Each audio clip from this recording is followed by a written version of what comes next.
धुळे सुरत राष्ट्रीय महामार्गावर उसरवाडी गावाजवळील एका 1 किलोमीटर अंतरावरील हॉटेल राहुल समोर एका बिबट्याचा अज्ञात वाहनाच्या धडकेने मृत्यू झाल्याची दुर्दैवी घटना घडली आहे। बिबट्याचा मृतदेह महामार्गाच्या कडेला आढळून आला असून ही घटना परिसरात खळबळ उडवणारी ठरली आहे।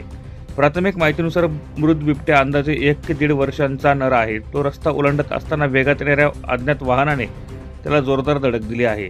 या धडकेत त्याच्या डोक्याला गंभीर दुखापत झाली आणि त्याचा जागीच मृत्यू झाला। घटनेची माहिती मिळताच वन विभागाचे अधिकारी आणि कर्मचारी घटनास्थळी दाखल झाले। मृत बिबट्याचा मृतदेह शवविच्छेदनासाठी नेण्यात आला आहे। यासोबतच अधिक तपास व आवश्यक नोंदी वन विभागाच्या चिंचपाडा वन क्षेत्र अधिकारी मंगेश चौधरी यांच्याकडून करण्यात येत आहे। धुळे सुरत महामार्गावरील कोंडाईबारी घाटातील जंगल भागात वन्य प्राण्यांच्या सुरक्षिततेसाठी लोखंडी जाळी बसवण्यात आली असली तरी विसरवाडी परिसरात गेल्या काही महिन्यांपासून बिबट्यांची हालचाल वाढली आहे। कन्हाळा, बालहाट, बाल आमराई आणि परिसरातील इतर गावांजवळ शेतात बिबट्यांचा वावर दिसून येत आहे। त्यामुळे वन्य प्राणी जंगल सोडून मानवी वस्तीकडे येत असल्याचे चित्र निर्माण झाले आहे, जे अत्यंत भीतीदायक आहे। स्थानिक नागरिकांनी वन विभागाकडे याबाबत तातडीने लक्ष देण्याची मागणी केली असून मानव आणि वन्य प्राण्यांच्या सुरक्षिततेसाठी ठोस उपाययोजना राबवण्याची गरज व्यक्त करण्यात आली आहे।